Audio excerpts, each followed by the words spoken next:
બેવડી ઋતુના મારથી રોગચાળો વકર્યો છે। રાજ્યભરમાં રોગચાળાનો ભરડો, કમોસમી વરસાદે બીમારી વધારી છે। દર્દીઓથી હોસ્પિટલો ઉભરાઈ રહી છે। અલગ અલગ શહેરોમાં આ પ્રકારની સ્થિતિઓ સામે આવી રહી છે, કારણ કે એક તરફ શિયાળો પણ અનુભવાઈ રહ્યો છે, ઠંડી અનુભવાઈ રહી છે, બીજી તરફ કમોસમી વરસાદ છે અને તેના કારણે મચ્છરોનો ઉપદ્રવ પણ ઘણી જગ્યાએ વધ્યો છે અને બેવડી ઋતુના મારથી રોગચાળો, બીમારી વધી રહી છે। શરદી, ખાંસી અને વાયરલ ઇન્ફેક્શનના કેસ પણ ખૂબ જ વધી રહ્યા છે। મચ્છરજન્ય બીમારીઓ પણ વધી રહી છે। તો અમદાવાદ શહેરમાં રોગચાળો વકર્યો છે। બેવડી ઋતુને કારણે રોગચાળો વધ્યો છે, જેમાં શરદી, ઉધરસ, વાયરલ ફીવરના કેસ વધ્યા છે। વરસાદને પગલે ડેન્ગ્યુ, મેલેરિયા જેવા મચ્છરજન્ય રોગચાળાના કેસ વધ્યા છે। દિવાળી દરમિયાન સોલા સિવિલમાં ઓપીડીમાં 13,000થી વધુ દર્દીઓ નોંધાયા હતા। તો અમદાવાદમાં બેવડી ઋતુના કારણે રોગચાળો વકર્યો છે। હોસ્પિટલોમાં તમે જોઈ શકો છો કે દર્દીઓ મોટી સંખ્યામાં આવી રહ્યા છે। સામાન્ય શરદી, ખાંસી અને વાયરલ ઇન્ફેક્શનના તો અસંખ્ય કેસ છે, પરંતુ મચ્છરજન્ય રોગો પણ ખૂબ જ વધી રહ્યા છે અને મચ્છરજન્ય રોગોના કેસ સિવિલ હોસ્પિટલમાં વધારે આવી રહ્યા છે। વાયરલ ઇન્ફેક્શનના કેસ વધવાના કારણે હાલ લોકોના ઘરે ઘરે બીમારીના ખાટલા જોવા મળી રહ્યા છે। લોકો સિવિલ હોસ્પિટલમાં સારવાર લેવા માટે આવી રહ્યા છે અને તે આંકડા આવી રહ્યા છે એ પણ ચિંતાજનક છે, કારણ કે ઓપીડીમાં 13,000થી વધુ દર્દીઓ દિવાળી દરમિયાન સોલામાં નોંધાયા છે, સોલા સિવિલમાં। હવે સુરતની વાત। સુરતમાં રોગચાળાનો ભરડો અહીં પણ જોવા મળ્યો છે। વાતાવરણમાં આવેલા પલટા સાથે રોગચાળો વધ્યો છે। સુરત શહેરમાં ઝાડા, ઉલટી, તાવના દર્દીઓની સંખ્યા ખૂબ મોટી સંખ્યામાં આવી રહી છે। સુરતના ઉધના, પાંડેસરા, લિંબાયત અને ડિંડોલી સચિન વિસ્તારમાં રોગચાળો બેકાબૂ બન્યો છે।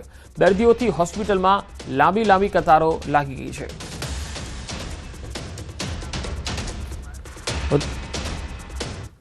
વધુ માહિતી મેળવી સુરતથી સંવાદદાતા કીર્તેશ પટેલ મારી સાથે જોડાયા છે।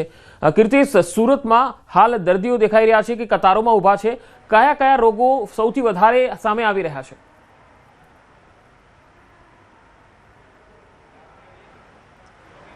બિલકુલ પંકજ, ચોમાસાની ઋતુ પૂરી થઈ છે, શિયાળાની શરૂઆત છે, પણ જે રીતે છેલ્લા કેટલાક દિવસથી ગુજરાતમાં વાતાવરણમાં પલટો આવ્યો છે, કમોસમી વરસાદ થઈ રહ્યો છે અને જે રીતે ઠંડા પવન ફૂંકાઈ રહ્યા છે તેને લઈને મચ્છરોનો ઉપદ્રવ વધ્યો છે, સાથે ગંદકીનું સામ્રાજ્ય વધ્યું છે, જેને લઈને ઝાડા હોય, ઉલટી હોય, કોલેરા હોય, ટાઇફોઇડ હોય અને જે પ્રકારે કહી શકાય કે શરદી, ખાંસીથી લઈ મેલેરિયા, ટાઇફોઇડ હોય, તમામ રોગોની સંખ્યા વધી છે। ત્યારે હોસ્પિટલોમાં જોઈ શકાય છે કે દર્દીઓની લાંબી કતારો જોવા મળી રહી છે। વહેલી સવારથી સુરતની નવી સિવિલ હોસ્પિટલોએ કહી શકાય કે અંદાજિત આ હોસ્પિટલમાં દરરોજ 500થી 600 દર્દી આવતા હોય છે, પણ હવે આ દર્દીઓનો આંકડો 1,000 ઉપર પહોંચ્યો છે। લાંબી કતારોમાં પહોંચી રહે છે। ખાસ કરીને આ જે પાણીજન્ય રોગચાળો છે તેમાં બાળકો અને મહિલાઓની સંખ્યા વધારે હોય તેવું દેખાઈ રહ્યું છે। જે પ્રકારે કહી શકાય કે દર્દીઓની કતાર છે। બીજી બાજુ જે વિસ્તારો, શ્રમિક વિસ્તારો છે, જેમ કે ઉધના છે, લિંબાયત છે, ડિંડોલી છે, પાંડેસરા છે, સચિન છે, ગોળાદરા છે, આ વિસ્તારો એવા છે કે જ્યાં આગળ કહી શકાય કે સૌથી વધારે પાણીજન્ય રોગો થાય છે, જેને લઈને લેબોરેટરી છે, તે લેબોરેટરી પર પણ લાંબી લાઈનો છે। હું કેમેરામેનને કહીશ કે લેબોરેટરી બતાવવાનો પ્રયાસ કરશે કે લેબોરેટરી પર લોહીના ટેસ્ટ માટે પણ લાંબી લાઈનો જોવા મળી રહી છે। અને એકંદરે સુરતની વાત કરવામાં આવે, સુરત જિલ્લાની વાત કરવામાં આવે તો જે રીતે વાતાવરણમાં પલટો આવ્યો છે અને સતત જે વરસાદ વરસી રહ્યો છે, ઠંડા પવનો ફૂંકાઈ રહ્યા છે, તેને લઈને પાણીજન્ય રોગચાળો વધ્યો છે અને જે પ્રકારે કહી શકાય કે મેલેરિયા હોય, ટાઇફોઇડ હોય કે પછી તાવ અને ઝાડા, ઉલટી હોય, આ તમામ રોગોના દર્દીઓની ભરમાર સુરતમાં વધી છે। આ તો સિવિલ હોસ્પિટલ છે અને આ પ્રકારે મહાનગર સંચાલિત સિવિલ હોસ્પિટલોમાં પણ દર્દીનો ધસારો જોવા મળી રહ્યો છે। ખાસ કરીને આજે સોમવારનો દિવસ છે કે હોસ્પિટલ શરૂ થતાની સાથે ધીરે ધીરે દર્દીઓની સંખ્યા વધી રહી છે, ત્યારે ચોક્કસ કહી શકાય કે જે પ્રકારે રોગચાળાએ ભરડો લીધો છે સુરતમાં, તેને લઈને દર્દીઓની સંખ્યા વધી છે। આપણે દર્દીઓ સાથે વાત કરવાનો પ્રયાસ કરીશું, શું કેવું છે, ક્યાંથી આવ્યા છે અને જે પ્રકારે કહી શકાય કે દર્દીઓ મેડિકલ ટેસ્ટ કરાવવા ઊભા છે, એટલે કે ચોક્કસપણે દર્દીઓની સંખ્યા જે રીતે વધી રહી છે ચોક્કસ તંત્ર માટે ચિંતાનો વિષય છે। એક કાકા ઊભા છે। કાકા, શું નામ છે આપનું? બોલો, શું નામ આપનું? મુકુંદ। ચેકઅપ કરાવવા આવ્યા છે? હા। શાનું? હા, બ્લડ માટે। બ્લડ માટે? શાના માટે? કયા વિસ્તારમાંથી આવો છો? ઉધનામાંથી। ઉધના ઝાડા, ઉલટી, તાવ શું છે? કંઈ નથી, કંઈ એમ જ છે। બિલકુલ મેડિકલ ચેકઅપ માટે લોકોની લાઈનો લાગી છે અને જે વિસ્તારો છે આ શ્રમિક વિસ્તારોમાં સૌથી વધુ દર્દીઓની સંખ્યા છે ત્યારે જોઈ શકાય છે કે ગ્રાઉન્ડ ફ્લોર પર આ લોહીના એ માટે બનાવવામાં આવેલું છે અને અહીંયા તમામ લોકો ચેકઅપ માટે આવી રહ્યા છે એટલે કે શ્રમિક વિસ્તારો છે તેમાં રોગચાળાએ ભરલો લીધો છે તેવું સ્પષ્ટપણે આ લાઈનો પરથી સાબિત થાય છે. જી કીર્તિશ, આપ મારી સાથે જોડાયેલા રહેશો. અમદાવાદથી સંજય ટાંક પણ મારી સાથે છે. સંજય, અમદાવાદમાં કયા કેસો સૌથી વધારે આવી રહ્યા છે, દર્દીઓનું શું કહેવું છે અને ડોક્ટરો શું માની રહ્યા છે?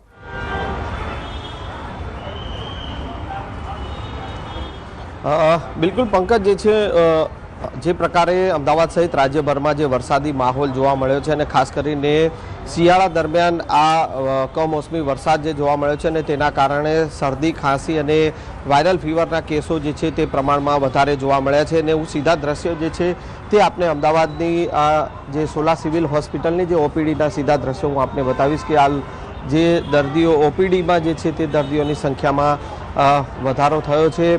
દિવાળી આસપાસ જે 13,000ની આસપાસ જે દિવાળી દરમિયાન કે ઓપીડીની સંખ્યા હતી પ્રમાણમાં જે છે અત્યારે વધારે દર્દીઓની સંખ્યા જે છે તે જોવા મળી રહી છે અને જે પ્રકારે કમોસમી વરસાદ જે છે તેના કારણે વાયરલ ફીવર અને શરદી, ખાંસી અને તાવના જે કેસો જોવા મળ્યા છે. સાથે સાથે વરસાદી વાતાવરણના કારણે ડેન્ગ્યુ, મેલેરિયા અને મચ્છરજન્ય જે રોગચાળો જે છે તે પણ પ્રમાણમાં જે છે તે વધારે કેસો જે છે જોવા મળ્યા છે અને અત્યારે આપ જે જોઈ શકો છો કે આ અમદાવાદ સોલા સિવિલ હોસ્પિટલની ઓપીડીના જે કેસ બારી જે છે ત્યાં કેસ કઢાવવા માટે દર્દીઓની લાઈન લાગેલી છે અને મોટી સંખ્યામાં જે છે દર્દીઓ અહીંયા જે છે તે સારવાર માટે આવતા હોય છે અને એ પ્રમાણમાં અત્યારે દર્દીઓની સંખ્યામાં વધારો જોવા મળ્યો છે. જે પ્રકારનું વાતાવરણ અત્યારે જોવા મળ્યું છે અને તેના કારણે શિયાળા અને જે છે કમોસમી વરસાદ એટલે કે ભેજવાળું વાતાવરણ છે અને તેના કારણે ઠંડી અને જે વરસાદી વાતાવરણ બંને ઋતુનો અનુભવ થઈ રહ્યો છે અને તેના કારણે પ્રમાણમાં વધારે કેસો જે છે તે શરદી, ખાંસી અને તાવના જોવા મળી રહ્યા છે. ખાસ કરીને ડૉક્ટરોની વાત કરીએ તો ડૉક્ટરો જે છે તે શરદી, ખાંસી અને જો તાવની જો સમસ્યા હોય તો તાત્કાલિક જે છે તે ડૉક્ટરની સારવાર આપવાની સલાહ જે છે સારવાર ડૉક્ટરની સારવાર લેવાની સલાહ જે તબીબો આપતા હોય છે અને કોઈપણ પ્રકારની જે છે તે દવાની દુકાનથી લેવાની જગ્યાએ નિદાન જે છે ડૉક્ટર પાસેથી જે ચોક્કસ નિદાન મળી રહે તે પ્રકારની સલાહ જે તબીબો આપતા હોય છે અને એ પ્રમાણે અત્યારે દર્દીઓ જે પ્રમાણમાં વધારે જોવા મળી રહ્યા છે. શરદી, ખાંસી અને તાવના વાયરલ ફીવરના કેસો પ્રમાણમાં ઉધરસના જે છે કેસો જે જોવા મળ્યા છે અને તેના કારણે સમસ્યા જે છે તે ડબલ ઋતુના કારણે દર્દીઓને આ સમસ્યા નડી રહી છે. જી સંજય, આપ મારી સાથે જોડાયેલા રહેશો. કીર્તિશ, ડોક્ટર શું કહી રહ્યા છે હોસ્પિટલના, આ સમયમાં શું કાળજી લેવી જોઈએ જેથી રોગચાળાનો ભોગ ન બની શકીએ?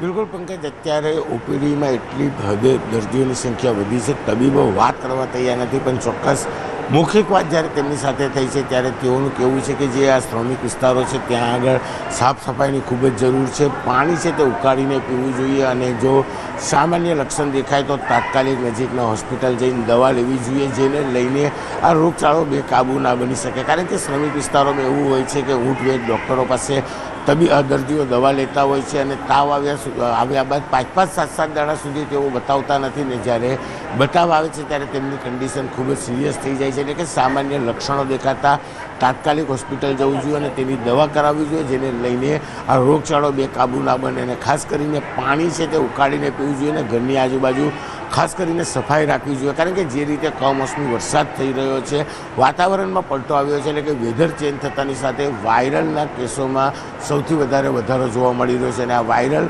ઇન્ફેક્શન સૌથી વધારે નાના બાળકોમાં જોવા મળી રહ્યું છે. પણ જેને લઈને ચોક્કસ દર્દીઓ ખૂબ જ તકેદારી રાખવાની જરૂર છે તેવું તબીબોનું કેવું છે. જી કીર્તિશ, આભાર જોડાવા માટે. અને સંજય, આપનો પણ આભાર અમદાવાદથી જોડાવા માટે.